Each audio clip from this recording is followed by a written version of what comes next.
সূরা আত-তাহরীম। রহমান রহিম আল্লাহ তাআলার নামে। হে নবী, আল্লাহ তাআলা তোমার জন্য যা হালাল করেছেন তা তুমি কসম করে নিজের উপর কেন হারাম করছো? তুমি কি এর মাধ্যমে তোমার স্ত্রীদের খুশি করতে চাও? তেমন কিছু হলে আল্লাহর কাছে ক্ষমা প্রার্থনা করো, কারণ আল্লাহ তাআলা ক্ষমার আধার ও পরম দয়ালু। আল্লাহ তাআলা তো তোমাদের শপথ থেকে রেহাই পাওয়ার জন্য কাফফারার একটা পথ নির্ধারণ করে দিয়েছেন। মূলত আল্লাহ তাআলাই হচ্ছেন তোমাদের একমাত্র সহায়।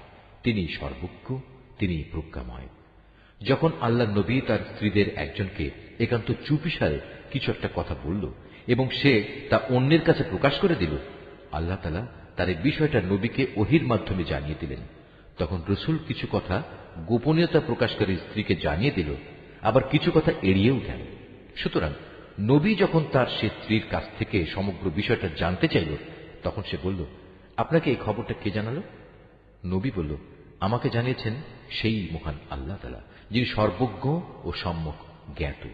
যে দুজন স্ত্রী এর সাথে জড়িত, নবী তাদের উভয়কে ডেকে বলল, তোমরা দুজন যদি আল্লাহর কাছে তওবা করে নাও, কেননা তোমাদের উভয়ের মন অন্যায় ও বাঁকা পথের দিকে কিছুটা ঝুঁকে পড়েছিল, তাহলে অবশ্যই আল্লাহ তাআলা তোমাদের ক্ষমা করে দেবেন। আর যদি তোমরা উভয়ে তার বিরুদ্ধে একে অপরের পৃষ্ঠপোষকতা করো, তাহলে জেনে রাখো আল্লাহ তাআলাই তার নবীর সহায়। তাছাড়াও তার সাথে রয়েছে জিব্রাইল ফেরেশতা ও নেককার মুসলমানদের দল। এরপরেও আল্লাহ সমগ্র ফেরেশতাকুল তার সাহায্য করতে এগিয়ে আসবে। আজ নবী যদি তোমাদের তালাক দিয়ে দেয়, তাহলে তার মালিক তোমাদের বদলে এমন সব স্ত্রী তাকে দিতে পারেন যারা তোমাদের চাইতে হবে উত্তম, যারা হবে আত্মসমর্পণকারী, বিশ্বস্ত, ফরমাবরদার, অনুশোচনাকারী, অনুগত, রোজাদার। হতে পারে তারা কুমারী, হতে পারে অকুমারী। হে ঈমানদার লোকেরা, তোমরা নিজেদের ও নিজেদের পরিবার পরিজনদের জাহান্নামের সেই কঠিন আগুন থেকে বাঁচাও, যার জ্বালানি হবে মানুষ আর পাথর। সে জাহান্নামের প্রহরা যাদের উপর অর্পিত, সেসব ফেরেশতা সবাই হচ্ছে নির্মম ও কঠোর। তারা দণ্ডাদেশ জারি করার ব্যাপারে আল্লাহর কোনো আদেশই অমান্য করবে না। তারা তাই করবে যা তাদের করার জন্য আদেশ করা হবে। সেদিন অস্বীকারীদের তারা বলবে, হে কাফেররা, আজ তোমরা দোষ ছাড়ানোর জন্য কোন রকম অজুহাত তালাশ করো না।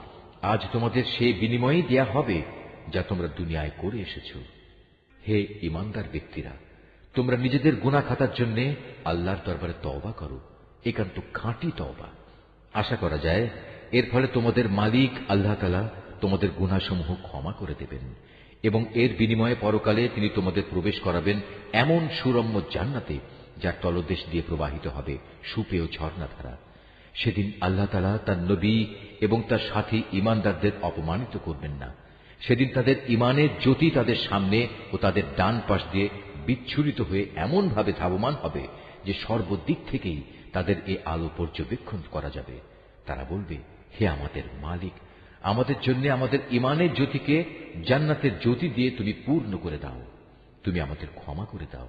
অবশ্যই তুমি সব কিছুর উপর একক ক্ষমতাবান। হে নবী, তুমি কাফের ও মুনাফিকদের বিরুদ্ধে জিহাদ ঘোষণা করো এবং তাদের ব্যাপারে কঠোরতা অবলম্বন করো, কেননা তাদের ঠিকানা হচ্ছে জাহান্নাম, আর তা হচ্ছে এক নিকৃষ্ট নিবাস।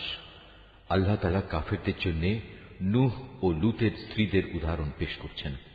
তারা দুজনই ছিল আমার দুজন নেক বান্দার স্ত্রী, কিন্তু তারা উভয়ই সে দুজন বান্দার সাথে বিশ্বাসঘাতকতা করেছে। অতএব আল্লাহর আযাব থেকে তারা কোনো ক্রমেই এদের বাঁচাতে পারল না, বরং তাদের ব্যাপারে আল্লাহর হুকুম ঘোষিত হল, তোমরা আজ প্রবেশ করো জাহান্নামের আগুনে। যারা এখানে প্রবেশের উপযুক্ত তাদের সবার সাথে। একইভাবে আল্লাহ তাআলা মুমিনদের জন্য ফেরাউনের স্ত্রীকে অনুকরণযোগ্য এক উদাহরণ হিসেবে পেশ করেন। সে প্রার্থনা করেছিল, হে মালিক, জান্নাতে তোমার পাশে তুমি আমার জন্য একখানা ঘর বানিয়ে দিও, আর দুনিয়ার এ ঘরেও তুমি আমাকে ফেরাউন ও তার যাবতীয় কর্মকাণ্ড থেকে বাঁচিয়ে রেখো। তুমি আমাকে উদ্ধার করো এ জালেম সম্প্রদায়ের যাবতীয় অনাচার থেকে। আল্লাহ তাআলা মুমিনদের জন্য আরো দৃষ্টান্ত পেশ করেছেন ইমরানের মেয়ে মারিয়ামের, যে আজীবন তার সতীত্ব রক্ষা করেছে। অতঃপর একদিন আমি আমার সৃষ্ট রূহগুলো থেকে একটি রূহ তাতে ফুঁকে দিলাম। সে তার মালিকের কথা ও তার প্রেরিত কেতাব সমূহের উপর পুরোপুরি বিশ্বাস স্থাপন করেছে।